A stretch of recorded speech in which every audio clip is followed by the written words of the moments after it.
The Joe Rogan Experience. Another one of my favorite papers he did was fat bodybuilding. That's what I was. Yeah. Fat bodybuilding. Fat bodybuilding. So it turns out Peter has a friend named Richard Baldwin, and you should pull Richard Baldwin up. Richard Baldwin is a real professional bodybuilder. He was like, what was it, Mr. Olympia 1978 or something, right? And he's also a history professor. So the dude's jacked, even 70 something. He's jacked, and so he said we could use his identity to do our papers. Yeah, That's him as in the 70s? Yeah. Is that him now?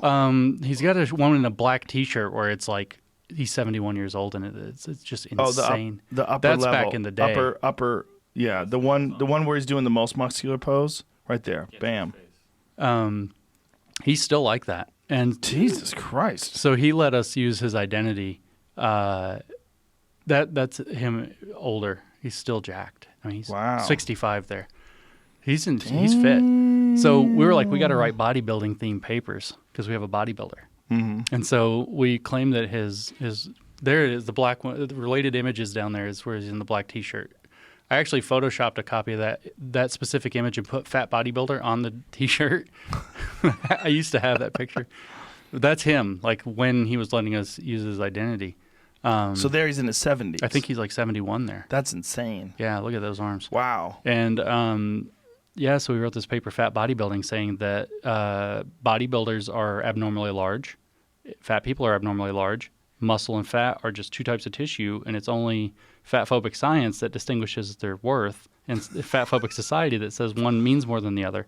So we even had lines like, you have to build a there's some quote. It wasn't our line. We quoted somebody that says, it takes time to build a fat body. It takes even more time to build a politicized fat body. So that was the theme of the paper. And so we said that there should be, in fact, that professional bodybuilding as a sport needs to add another category. There are 4 categories for each of men and women that they compete in. Yeah, apparently. Something like bikini, and I don't know what they are. Whatever they are. Yeah, something. There are 4, and I don't remember what they are. But they need to add a 5th one in for fat bodybuilding, where people of any body shape and size can come in, and it can't be competitive because that would be fat shaming. And so it has to be just a political performative display rooted in Judith Butler's Politics of Parity. Oh my God. Which we got that idea from reading an actual fat scholar, maybe the leading fat scholar, Charlotte Cooper. And Charlotte Cooper is this like totally nut job activist in the UK, but they hate the Olympics, as you might imagine. It's the maximally fat phobic environment. Except sumo in the Olympics? Is it? I think it is. Oh, no. But they protested the 2000, and she's in London, so they protested the 2012 games, summer games. And what they did is they held in a park, like Fatty Olympics is what they literally called it. They literally called it that. And it was like them playing Dizzy Bat and like yelling about and holding up protest signs about how the Olympics sucks. And so we're like, what in the hell is this? And so then we decided to write this fat bodybuilding paper based off of the idea of politics of parody, of like making a joke out of the thing. So we're going to make a joke out of bodybuilding. And we said that competitors can wear the fashion, that's their word, not ours, of their choice, which is clothing designed for fat people. Fashion of their choice. So it's really hard. It's really hard to talk about, to explain, to criticize the fat study stuff without, like, it's just so preposterous. How do you walk the line of like tipping them off?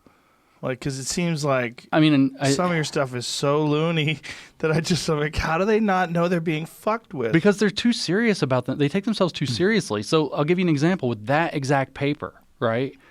At the end, Pete, is a big sci-fi guy. So he's all into Star Trek. So we called the last section was Fat Bodybuilding, the Final Frontier for Fat.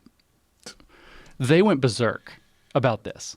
They were like, you cannot call it that for 2 reasons. You can't use the word final because it would imply there is an end to fat activism, which can never end. Oh, my God. And you can't use the word frontier because it reminds you of genocides.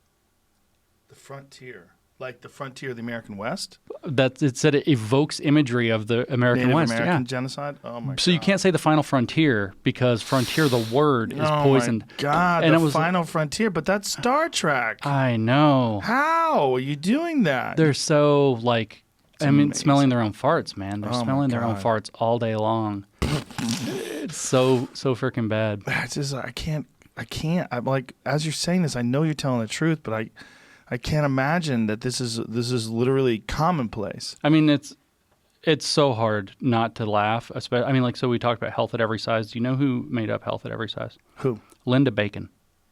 That's her name? She's not real. She's real.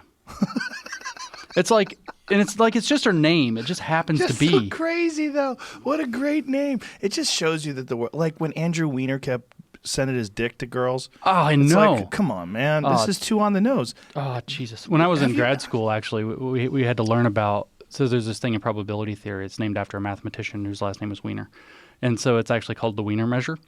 And so we had this Chinese teacher. He was talking about the Weiner measure, and we're all laughing, and he had no idea why we were laughing because his English wasn't great. Oh, it was so awkward.